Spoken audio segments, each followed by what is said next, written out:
Hello and welcome to Counterculture. I'm Peter Whittle. Now, I say this every time, but that's because I mean it every time. Please do remember to subscribe, won't you? It's very simple. You just go to the subscribe button, press that. Next door, there is a blue bell. You press that too. That means you get notifications of all our programs as they come up. So don't forget to do that. Well, last Sunday was probably one of the most hotly anticipated media events for, well, years and years. And that was the launch of GB News. So today on Counterculture, we're going to be discussing, or as Morecambe and Wise used to say, what do you think of it so far? But also we're going to be talking about the wider implications of GB News for the media landscape, and also, more specifically, the whole idea of impartiality. Has that actually finally died a death? Now, to talk about these issues, I'm very pleased to say we have Gawain Towler, who's a columnist for the Critic and also was press secretary for the Brexit Party. We have Claire Fox, that's Baroness Fox of Buckley to you and me. Rafe Heydel-Mankoo, of course, from the New Culture Forum, historian and commentator. And the television documentary maker, Douglas Chirnside. Thank you very much for coming. Can I start with you? What's your first impression of GB News? I think it needs time to bed in. Yeah. I thought that Andrew Neil's opening 1 hour show on Sunday evening was brilliant. And it spoke to exactly what I want the channel to be, because I think it's been caricatured in advance as being, some vehicle for right-wing prejudice and a UK Fox News, and that it will throw impartiality out of the window. But I think that he explained that certainly the ideals of the channel are that there won't be any attempts at, for example, putting out information that's not true, or, that they're going to have very high standards themselves. Now, I think that it's going to take a bit of time to see whether that can work, and not all the shows will follow that format. As I think was obvious by the fact that the Dan Wootton show that followed it didn't follow that format. And you could see, therefore, the reaction on social media was immediately say, ha ha, gotcha. But when you actually watched it the next day, you saw that the different programmes had very different tones to them. Now, I want it to work. I really want it to work. And the reason I want it to work, which I think is the more significant thing for me, is that I really believe that the media landscape needs shaking up. And that impartiality is, which you're going to go on to discuss, that impartiality has become stuck in aspic. I believe in impartiality, but not in the way that it's been interpreted in recent years. So I'm hopeful that this is a channel that will represent far more intuitively what ordinary people are interested in pursuing, but feel is neither represented on their mainstream TV channels, and indeed that even raising some of the questions will get them in trouble and they're walking on eggshells and they're not allowed to say it. So that's a good thing for me. Do you feel that it's, Douglas, that it is a fresh thing? Do you, as Claire said there, the actual opening monologue I thought was very impressive. But, we're going to look at things anew. Do you think it looks like it's going to do that? Yes, I do. I absolutely love it. I think it's terrific. It's very positive. It's entertaining. I thought they were absolutely right to have Andrew Neil set out their stall. But what they did much better than that was they then fulfilled exactly what he said they were going to do. Dan Wootton is a fantastic TV star.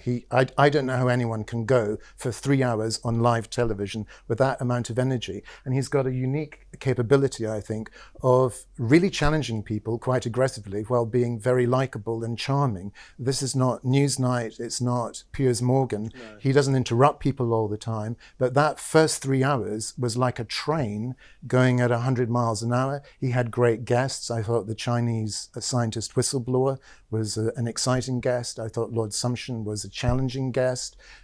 He would not be allowed to say those things uninterrupted on other channels. When I watched through the day, yesterday and today, I have a slightly different opinion about it. I agree totally with Claire. The programs very strongly reflect the cast that they've assembled. Andrew Neil or whoever it is has made a family of people. And like some American channels, I think what they're going to do is these are going to be our friends. These are going to be people, I'll pick this 3 hours, you'll pick that 2 hours, but I'll like this guy and the person that he's doing the show with, or this woman and her colleague, and the sort of people that they have on and the sort of things that they discuss. I do have a lot of comments about it as a television producer. I don't ever do live television. It's very scary, and GB News is explaining very clearly why it is very clearly. They've had every single technical fault you could possibly have, but they've got terrific people. They haven't had people sitting waiting for an autocue to roll up. They keep talking, they all keep going, they're never lost for words. They have constantly new guests coming on from very ordinary people in places that, I mean, they went to Hoyt yesterday morning. Nobody in their right mind ever goes there to do TV interviews. They've been all over the north of England. They've been to Wales. I haven't seen anything in Scotland yet, but I have noticed they haven't, on the bits I've seen, they haven't gone to London. They've deliberately stayed away. Today they did a piece with a woman who is the arts director or something like that at the Birmingham Hippodrome. Now, if you were on the BBC, they would either talk to Andrew Lloyd Webber or they'd talk to somebody in subsidised theatre. They actually talked to somebody on a modest budget who has to put bums on seats about the 4-week delay in lockdown. Yes. And what she explained was, I need to put 75% bums on seats to even break even, and it's another 4 weeks of this year. I can't do that. Now, this was just very refreshing to me. It wasn't a whining person asking for government money.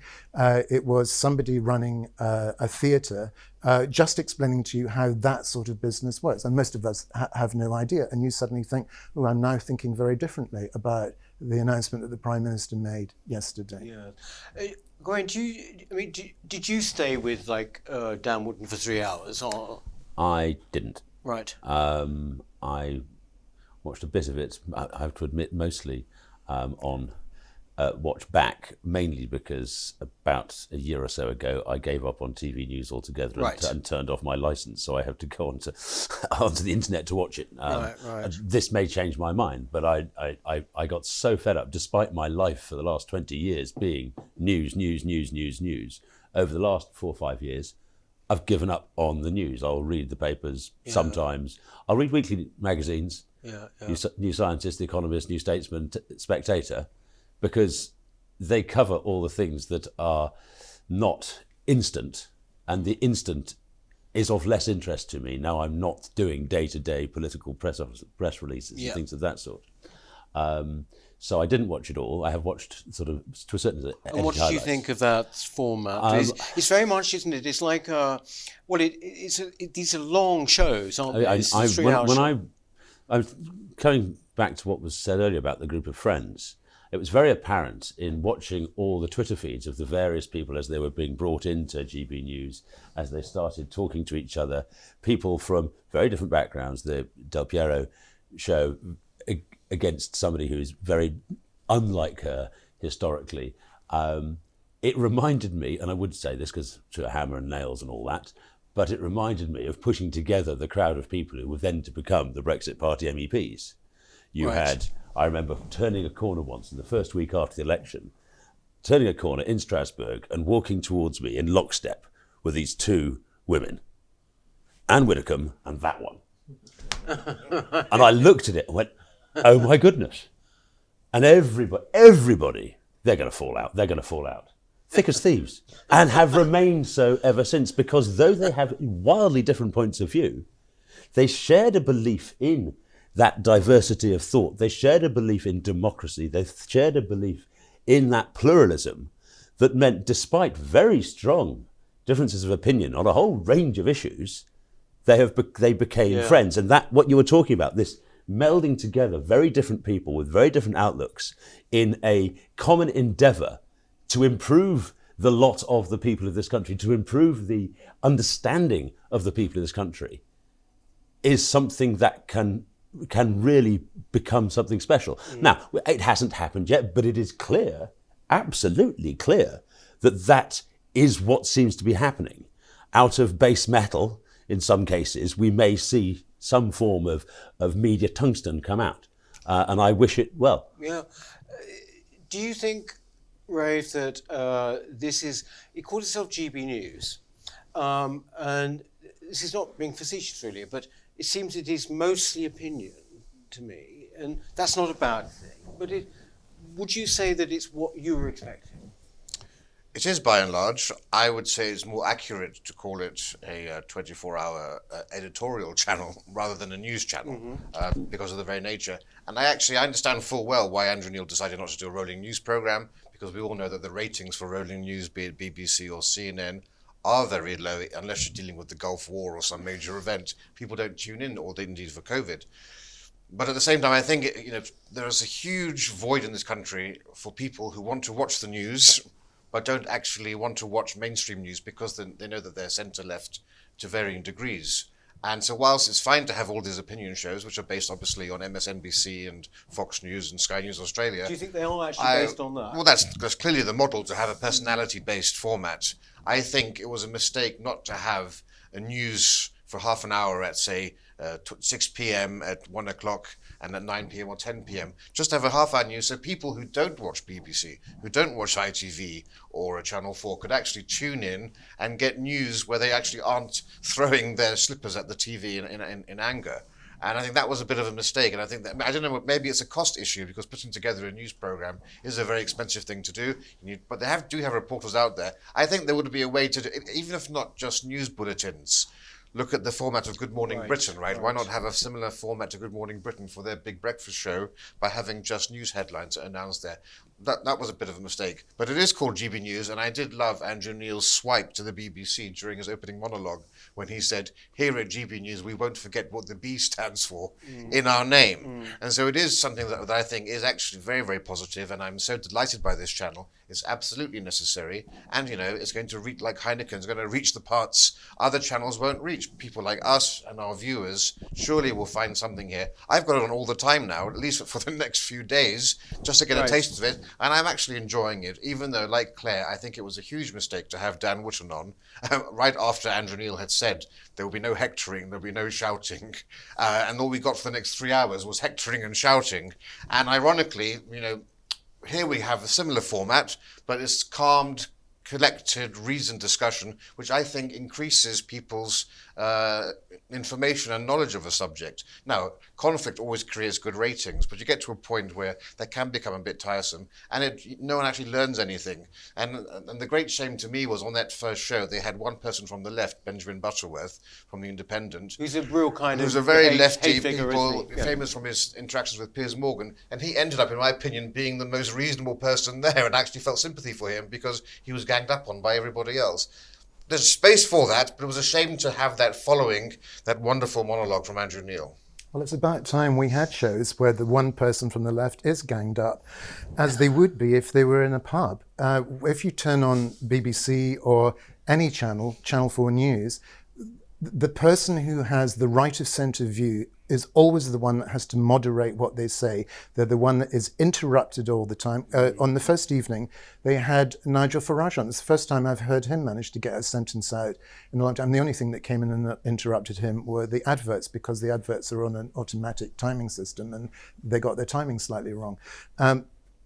I would just say, in defense of Dan Wootton, that this is the first evening of this channel, and his show for 3 hours outrated the BBC News and Sky News added together for 3 consecutive hours. And I think a lot of people like me turned on thinking, I will give this 5 minutes. So I know Dan Wootton is on radio, but I don't know him, and I don't know what he normally does. But I just found that he's smiley, and it was positive. I was saying to you earlier, on the way here, I was listening to Jeremy. So I've only listened to GB News for the last 2.5 days, because I was dutifully doing it for this, but also it's entertaining and I've been enjoying it. But in the car, I couldn't bear to put on Radio 4 at 1 o'clock, but I put on Jeremy Vine, and they're announcing Britain and Australia have signed a historic trade deal. Well, this is what everybody voted for Brexit. This is a fantastic thing for Australia and for the United Kingdom. And we had 10 minutes of absolute misery and why it's terrible for farmers, why it's terrible for the environment and the climate emergency, because apparently we're all only ever going to now eat substandard Australian steak raised by cruel farmers who are horrible to animals, and then shipped on dirty old sort of puffers all the way to England and flogged through discount supermarkets. And okay, I'm exaggerating it, but every time I turn on the BBC, which is very rare these days, and it's the same with anything really, in the mainstream, it's always the negative, it's always the downside. And GB News is not uncritical. They've been very critical of Boris in the last day. They've been critical of some Labour policy, but they've also told you a lot of good news stories, just nice things to hear that are life-affirming. And there's definitely a place for that. Positive television gets better ratings than negative television, and I think they'll do well with that. Would you agree with that, Claire? No. Not really, or some parts, of course, yes. I think the critique of mainstream media is well made. That's why GB News exists. We all can see that, and we're all here because we are fed up with that. And certainly people are fed up of being condescended to, fed up of hearing the negative. I think what GB News has got to avoid, though, and this is why I had some sympathy with the points that you were making about the person being ganged up on. You see, well, you can say, well, that's always what's happened elsewhere. Well, I've never liked it anywhere. I don't want to see it. I don't want to see a kind of alternative version of ganging up on. I mean, what's the point of that?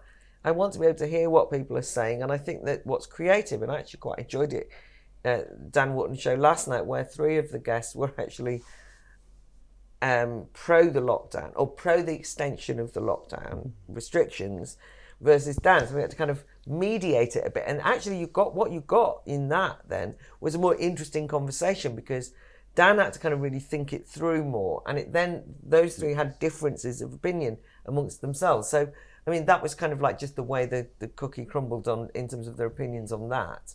It doesn't mean they're left or right. But I think that we've got to find out what will happen is, if it's a personality-led show, then at the moment it's not yet clear which personalities will see, because there's a kind of enthusiasm, and we're kind of not quite sure, and everybody's getting on, so you're not quite sure. Everyone's making a big effort, so you're not really sure like where the tensions lie. So the reason I'm saying that is because it can't be too samey. And actually, I'm going to be regularly on Dan's show, so I hesitate to say this, but I think that I won't be watching 3 hours of it every night, let's put it that way, because there's a danger of that being too samey. And some people, by the way, love him, so it's going to be, as a presenter, and like you have said, God, he's a new star and all that. But I actually think sometimes that can be broken up. And just on the news points, I think this is quite important. I think it's too expensive to have rolling news. I mean, it's just too expensive to say that you'll create the news. That kind of has expectations. But where I think that there's a slight danger, and is that the issues become repetitive, because it's almost like yesterday's headlines, or what's trending, or in fact they're quite explicit. In good bit is that they say, well, we're not just going to stick with what's on the front page of the Guardian and the Times. We're also going to look at what's online. They're as likely to be able to say, well, what did anyone think of the new Culture Forum discussion, as they are about something else. They're very broad-minded, but the danger, I mean, I'm not kidding you, if I hear another conversation about taking the knee, I'm going to scream. It's been on practically every programme since it started. Now, as I think that is an over-fetishised symbol that is becoming meaningless and degrading anti-racism, what I don't want to do is to also have to repeatedly hear people saying, there's a problem with taking the knee. So, and I think that's a danger of not having the immediacy of the news. In some ways, what the real genuine news does is it gives you the story to talk about, rather than just repeating what's Okay, but they're popular. not going to be a 24-hour news channel like CNN No. or the BBC or Sky. But I think and you're you're- absolutely right, it's utterly unaffordable. I think we have to acknowledge that a group of individuals, some independent people, have actually launched a 24-hour or nearly 24-hour channel on TV.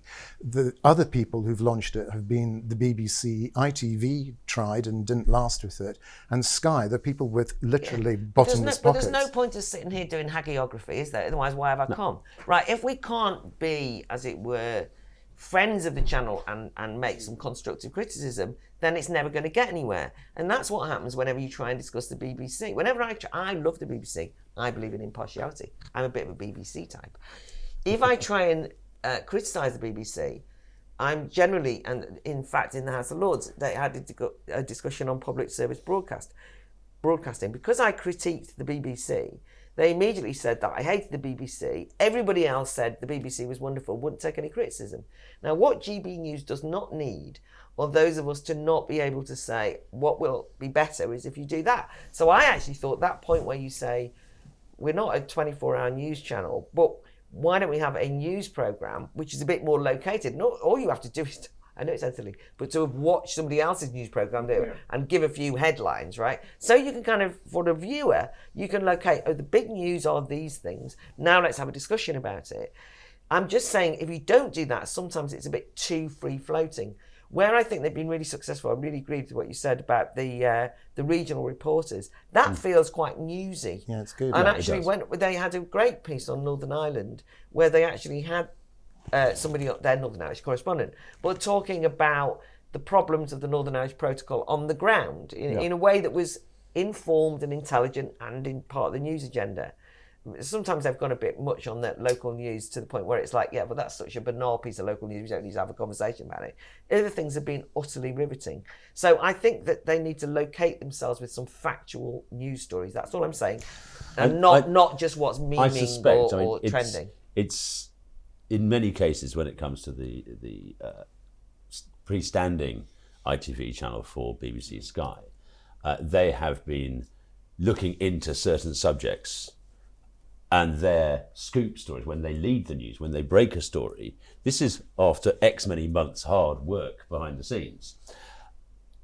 GB News has been doing its hard work trying to get its tech stuff sorted, melding this thing together. I think that side of things will come. Some of these journalists that they've taken on board are highly experienced, very good journalists, and they will, by breathing, be unable to be the sort of person who just sits there and does comment. They will want to find stuff out. Right. Day three, you're not going to be there, and I think that's. I think what's going to be very interesting. This sort of project. What will be interesting is who survives in 6 months' time. Some of the old and bold will have got tired of this new format and all the rest of it, and will feel actually maybe not for me. Others of the new people that they've been blooding in these shows, again, just won't be able to hack it. We don't know yet. They don't know yet. No, that's right. See what happens in 6 months' time. It will have bedded down. We'll start seeing their news reporters, particularly the regional ones, coming up with serious and really important stories from around the country. And some of the main presenters, it just won't work. And that's fine. Yeah. That's not a problem. But you're exactly right. And picking up on Claire's point too, it's important to acknowledge that all five of us are absolutely behind GB News, 100%. And so our criticisms of it are intended to be constructive and should be taken in that light, and we want it to succeed. And that's why we're sticking our oar in, even though it's in early days. But the point you've made is very, very critical, because Andrew Neil has clearly said that this is supposed to be personality-led. So everything is built around the programs and the people hosting the programs. And the models are MSNBC on the left, Fox News and Sky News Australia. My slight concern, that's why I want to see what happens over the next 6 months, is that of all the models, none of them have presenters who are as young as the presenters are on this channel. And my fear is that they lack, currently, it's no fault of theirs being that young, but to me they lack the experience. Some of them lack the experience and the skill and the knowledge to actually seem as if they're commanding their roles. And I'm not quite sure they're going to learn that other than by cutting their teeth as journalists in the world of journalism. So if you look at the successes of Fox News and others, you had Megyn Kelly on Dan Wootton's show, right? You've got Tucker Carlson. These are experienced people.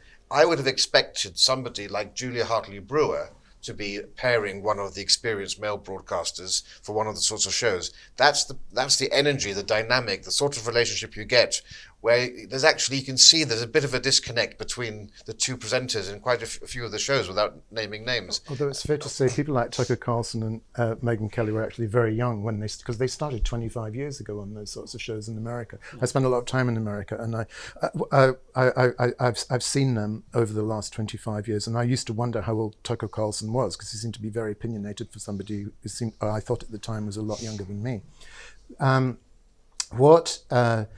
I think I wanted to pick up on a point you made about how they can create news. Is the easiest way for them to create news is Andrew Neil or another person interviewing somebody eminent, such as the Prime Minister, at a key time. The problem they'll have, of course, is that Andrew Neil is, nobody wants to get brilled, nobody wants to be skewered. And so it was very interesting seeing him with Steve Baker. It was a rigorous interview. Steve Baker wasn't just allowed to say what he wanted. He wasn't interrupted. It was analytical, and he was put on the spot. And I find him very interesting, but it isn't a headline news story that's going to be in the paper tomorrow. But it would be if they'd got Boris or Keir Starmer to come on. And normally when these sorts of channels launch, they do get somebody like that, a really, really big interviewee to come on. And so far they haven't announced anybody. But if I can come back on that point, the key issue here in these early days is ratings. And you need to have big name guests, but you also need to have presenters who are equally of big stature. Now, they've got Andrew Neil, who's an alias, right? They've got excellent presenters like Simon McCoy, Colin Brazier, and Alistair Stewart, who are superb. But it's still lacking another big name, heavy hitter, someone like Piers Morgan. Now, he was, we were told that it would cost about $2 million to get him away from ITV. Now, when you've got a budget of $60 million, I would say $2 million on Piers Morgan, who was a confirmed ratings getter, who was the host of the Larry King show on CNN when Larry King retired. That would be a huge asset to have. If you can imagine a 2-hour slot where you've got Andrew Neil followed by Piers Morgan, that would be appointment viewing.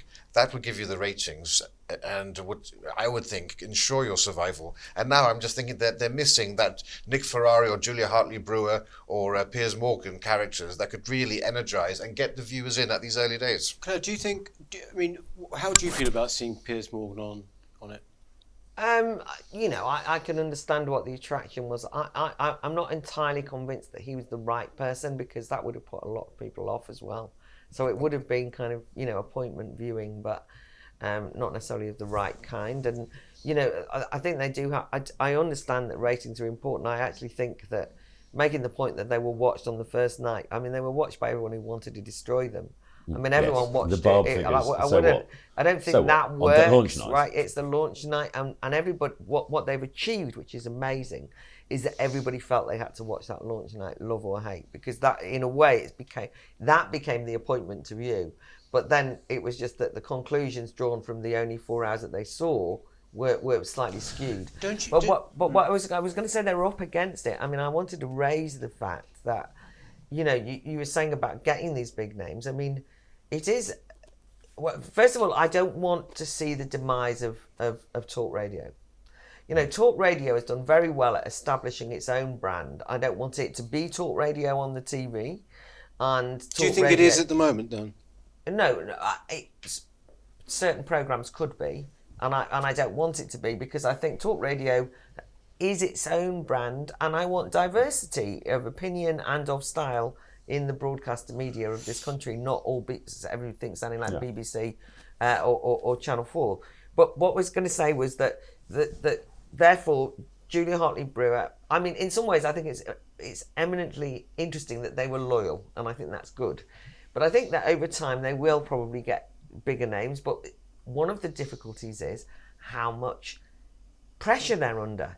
So the reason I'm saying that is because this Hope Not Hate, or what is it? Don't Fund Hate. Or Stop Funding Hate. No, Stop Funding Hate, but I thought they might have gone away. They're actually having a range of successes today. They're actually Copperberg cider. They've had a number of announced. I don't want to Yeah. I don't want to advertise them by saying who they are. Quite a number of big brands have pulled out. There's quite a lot of pressure on people who go on the show that they're far right. That there's a delegitimization, demonization that everyone around this room will be familiar with, because we've all been on the receiving end of it one way or another. Now, when that goes to a channel, and a lot of energy goes into it from those people, that can mean that it becomes a risky place to go, because people think, God, I don't know if I want to have a presenting job on there. They've got a great crowd. We'll see who lasts. I agree with all that. But if you're a big name, you're thinking...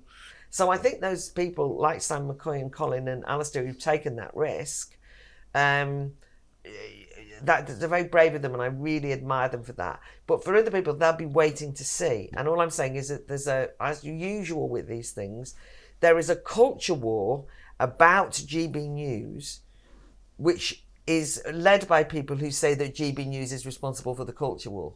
But they are actually trying to destroy GB News, and that's in that sense why I would want to defend it, why I desperately want it to do really well. They are trying to smother it in its They're cost. trying to smother it, absolutely. What actually is, what I found quite interesting, I don't know if when they announced the figures for the first night, admittedly it was the first night, so it's not, but when they announced it was very, very good and very healthy, it also made you realise how tiny the audience is for news channels. Exactly. Yeah. Yes. I mean, it's like... So hang on, so that's a live viewing audience, but these channels don't just work that way. We're all familiar with Sky News Australia because it's on YouTube and it's clipped. How do I watch TV? And yes, and people share it on Twitter or Facebook. And so I'm not uncritical, but Dan Wooten started like a train, and he had one of those pieces to camera for about 4 minutes where it was his opinion. And I thought, look, give the guy a break. It's the channel's launching. It's the very first thing he's saying.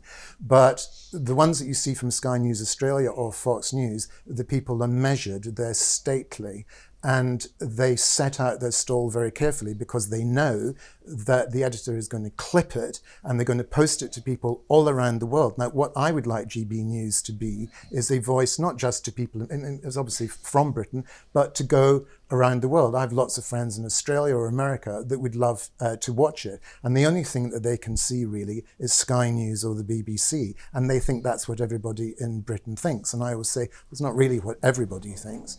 But isn't there there's a real opportunity here for us as well, isn't there? Given that these figures for news channels are very small, do people realise that Sky News, given its profile, something like 60,000 on Sunday night or something, when they had the general election, it was like 47,000, something really small. You've therefore, these are hugely funded people, and they kind of make the news agenda, don't they?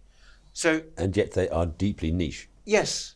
They are actually, in any other context, they would be called niche. They'd be called very, very small. And I think, therefore, GB News has got a great opportunity there. But what I would like to ask is that what struck me was that throughout the launch and the day after, people were talking about, we want to talk about, people feel they can't say what they want anymore. People feel they can't say. And, woke and everyone's going to be cancelled. And there was this question mark forming in my mind, thinking, well, so what are you going to do? What will they allow to be said? How far is their boundary? Where is that boundary? Point in a way. Well, we'll find out. When people are saying, well, people feel they can't say what they. This is undoubtedly true. So, how far will they allow that to go? Well, I think a very good test, and I thought about this. I worked with David Starkey many years ago. Yeah. You interviewed him very recently, and I thought, suppose they were doing Harry and Meghan, which is a sort of GB News sort of thing they might do. Would they have him on just as a royal commentator? I mean, they might have him on to talk about what it's like to be cancelled, which would be a specific kind of interview. But would they just have him on as another person expert in a particular area that he's an expert on? And if they don't have him on, then they're allowing other people to make the decision about who comes on or doesn't come on their channel. And they're complying with cancel culture. And they may well feel under that pressure because they are relying on advertisers and investors. But one of the difficulties, though, is that you don't want to go out of your way to be provocative, which maybe this is just my shtick, but I suppose what in a variety of ways I won't bore you with, but sometimes you can let me use the example of the students who voted to take the Queen off the walls. You know, that's the kind of story that kind of went on and on and on and on and on. By the time it was finished, I was saying, what kind of students would vote to put the picture of the Queen on the wall? Never mind, take it off, right? It was the most trivial of examples. And the problem that GB News, I would say, with the Academy of Ideas that I run, that New Culture Forum have got to avoid is where, you know, everything's woke and everything's cancel culture, and we spend the whole time whinging about these things. And there's such serious threats to freedom of speech at the moment. There's such serious examples of blasphemy by the back door, intolerance, and I've already said a genuine attempt at destroying the revenue for a new broadcasting channel, that sometimes the trivial can get in the way. That's what I was trying to say about taking the knee. You know, don't go on about it for the rest of your lives, because you are being more annoying than the guys taking the knee at this point. And I think that therefore, it's not that, I mean, they can or they should or shouldn't have David Starkey on. I don't suppose, it's not that. But what I don't want them to do is to say, we're going to have them on because they were cancelled either. That's the point I'm making. Yeah. I don't want them to be agents provocateurs. And one of the things that I think about where people, I wrote in The Spectator about the channel that whereas, you know, there's a lobby system for Westminster, that I wanted GB News to be like the lobby system for the public. You know, that I wanted to feel that they represented a broader range. The thing is, the public themselves, millions of people who don't feel represented, don't all just, for example, want the lockdown restrictions to end. Whether we like it or not, they just don't want it, right? That's a lot of people don't want it. So you've got to be careful you don't end up in your own echo chamber. That's the thing, is that you're measured, that you kind of sense that people sense that you're on their side as the public, but that you're also challenging them, got different points of view, and are not just kind of acting as a sort of student, you know, a kind of like student free speech society going, let's have Katie Hopkins in because that'll upset everybody. And it's like, that's not what we need, right? And that's what I dread. I don't want them to do that. Do you think, I mean, this is going on from that, basically what you're talking about is being repetitive, you know, and being bored with this. Is there a practical problem in filling time, do you think? I mean, if you're going to be an opinion-led channel, not a news one, how can you fill what is a huge ocean of time? Well, I've got a quick one-liner to answer you, just because you'll like it, which is, I think they need to say, we're going to have a science programme. I think they need to say a science and invention programme, right. A 1 hour one. I think they need to say there's going to be an arts programme. But I really mean this, because I do think that they're not opinion-led, they're sort of theme-led. And not taking the knee, but sports.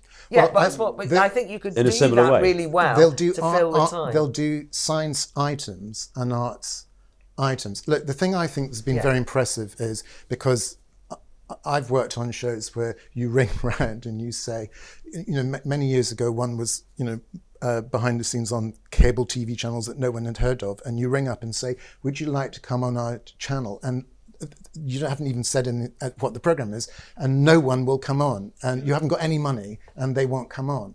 And the thing that really impressed me was whoever is doing the booking for GB News has managed to get a new person to come on every 5 or 7 minutes. There are a few big stars that got a bit longer. We all saw Ellen Sugar and saw what curtains looked like in Chigwell, which was a real knockback moment. That was very surreal, though, I have to say, wasn't it? It was like, I felt he felt like he was there under duress somehow. Yeah, that didn't. You know? That was one interview that I didn't. He was either very tired, or he'd had a very good dinner, or something. And as a producer, I would have said, could I just see where the camera is going to be in your room? Because I don't think a single person heard what he said. I think everybody said, my God, is that what the inside of his house looks like? It was such a setback for the whole. It needs to be interviewed by Lloyd Grossman. I mean, what do you think? What do you think? This more general point is, and this is, I think, in some ways been entirely highlighted by GP News. This idea that impartiality in the Ofcom sense, or in the traditional BBC sense, was always a chimera anyway. It was always an illusion, and that this has blown it out of the water. So, you know, they are being opinionated on GB News, but Sky would say they're not. But I know, as sure as eggs are eggs that in fact Sky is hopelessly biased, right? It's hopelessly not, impartial. Would you agree? I was thinking of one of the things you said about getting guests. I can't count the number of times that I've had shows on, and this is the mainstream rather than some dubious, nobody's ever heard of cable channel, who basically say, will so-and-so come on, and will they say this? No, because that's not what they believe. Oh, we're not interested then. And I hope to goodness that GB News doesn't have that approach, which is, we're phoning you up because we think you're going to be controversial. We think you're going to do this. And if they say, well, actually, that's not what I think. Oh, well, can you find somebody who will say that? No, because that's not, and that side of things, I hope to goodness that GB News does not practice that. We need this being said. We may as well say it ourselves. Why get a guest? Because that's what we want them to say. And that's a problem. One of the crucial things, I remember Robin Aiken talked about this, the guy who was a BBC on the Today programme reporter. It's all about the schedule, the news agenda that is decided in the first place, by the BBC, by Sky. It's the editorial conference. What they decide is a BBC story or not. Yeah, well, I suspect you're going to have that for GB News. We've all been saying that we need some level of news leavening of the comments. No, but what I'm saying is that that's where the big change could be. No, yes, of course. But you're talking about impartiality. I want to do a defence of it because, there are still some great public service broadcasters, in my opinion, who are impartial. And by that, what means is that they treat guests fairly, regardless of their views, for a start off. What's happened to impartiality and why it's in such a absolute disrepute at the present time in terms of the way it's being practiced by Channel 4, by BBC in particular, but then Sky in the kind of background, is that they say we're impartial, we're fair, we've invited you on, Claire, and then they spend the next half hour sneering at you. It's very clear to the audience that you've got 3 good guys and one that we're all meant to despise. Somebody once described it, John Waters, the Irish commentator, described it as they always make you feel as though you've got dandruff, that you're kind of like, you're invited, but you're kind of like, and that, for the audience then, it comes over as, we know what your opinion is, that we knew, and Brexit brought it to viscerally to the fore because they couldn't contain their contempt. I do know certain individual and quite high profile BBC journalists who I have drank with for 20 years, and I couldn't tell you how they vote. And I admire and respect that. Others, as we well know, will be making all sorts of comments on their private Twitter feed, but which is a different Stewart review. and Colin Brazier, as it happens, are 2 really good examples of that. But there's also, there's, I'm very fond of Amal Rajan. I was just going to say, he's a particularly good, Rajan, Chris Mason, yeah. absolutely fantastic journalist in many ways because who even not just in wished good luck to. Well, he wished them good luck. Yes, right? he did. These are good individual people, but I think there's just no getting away. The level of distrust now for mainstream TV is huge and understandable. And the big difference is, I think, is that it's permeated into mainstream viewership now. Once upon a time it was Tories saying, why didn't you have more Tory MPs on to talk about Brexit? It's not that. Now it's people feel they look at the drama, they look at the comedy and they think, oh God, I'm sorry, enough. I just don't want to watch it anymore. And I just think there is a real chance here. Do you think that, Rafe, say, just pretend, just for argument's sake, that we were still in the Brexit argument. Do you think that, say, like GB News should have a Brexit position, a declared Brexit position? Do you think a channel should have that?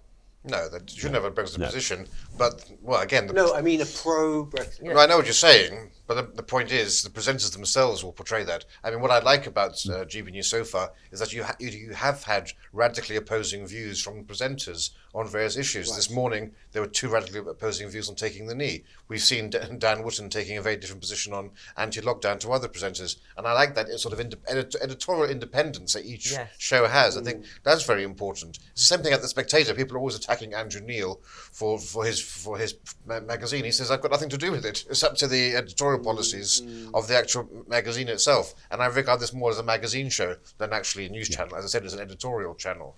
But in terms of the bias, I mean, I was shocked when I saw the polls of how much of the British population have distrust in mainstream media. It always used to be the Tories on the right and then the Corbynistas on the left, But what we do have are these sort of woke Tony Blair channels now, with from Channel 4 to Sky, the BBC, and then ITV. And Sky, people have to realise, was taken over in 2018, I think it was, by Comcast, who own NBC. So it's no longer a Rupert Murdoch-owned channel, as Sky News Australia remains. And so people could be confused watching Sky News Australia and then seeing this hugely woke Sky UK production. So that has definitely gone over to a more biased side. ITN is the closest to the centre ground, and I think it's a great shame that you've seen ITN news decline so rapidly over the past few decades, because that, to my mind, was the gold standard of impartiality. And people don't quite remember, I think, how important ITN news was. It was the first half-hour news programme.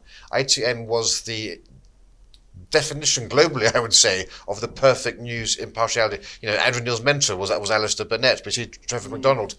More than the BBC, it was that. And it's the decline of ITN that I think has been... They did sue me for libel, so I've got a slightly joy. But when... Well, recently, not in the 80s. But when 20 years ago. When society is very divided, people like to divide between newspapers and, they clutch their Telegraph or Daily Mail or their Guardian, and actually the ones in the middle, like the Independent, don't sell. And it's the same with television. And the reason you're getting more polarity, well, we're only getting the polarity now, but the reason everything's been going in one direction is because if you're very objective, as these channels used to be, people are getting the news from so many places that actually they are looking for opinion. One thing that we haven't touched, and I think is quite important, is the impact that GB News is going to have on the other channels. Yes. How they're going to react. To that. I noticed that, and somebody had a go at me for pointing this out. Sky relaunched its Look last week. And I said, well, that's interesting. Oh, no, we've been planning this for 6 months, and they've been planning theirs for 6 months. I think that it will be very interesting to see if the audience does start to switch. If you do see this Barb figure maintain over a period of 6 months, the BBC, ITV, Channel 4 News, they're going to have to deal with this. They're going to, in order to get the audience back. How is that going to impact on how they go back to impartiality, perhaps? And I would hope that will help. In the early days, Sky used to have the joke logo was never wrong for long. Do you remember? But I think what they can't escape is they don't get it. So it's a bit like the Labour Party trying to save itself. They often don't get it. Well, there is that. So the BBC thinks, GB News coming up. Right, we're going to have lots of people with regional accents on our screens, right? That, and it's like sort of, oh God, they think that if you've got a Geordie accent, you can't have a metropolitan outlook. They haven't got a clue. They don't understand intuitively. They don't. So Sky have got that kind of. I think it's a daily prime time. But it might be weekly actually, because I definitely don't watch it. But a kind of climate change news, But I'm just saying they don't really understand anything. Well, young people, so then we'll kind of like have this, and then they genuinely think that every young person, and of course they've got a point here. Every young person will think that the trans issue is important, so they kind of go down that route. Their diversity. The reason I'm saying that is because I do think it will shake up the more serious journalistic output. But the point that you were making, Peter, is that it seeps through their drama, through everything, right? Their light entertainment and everything.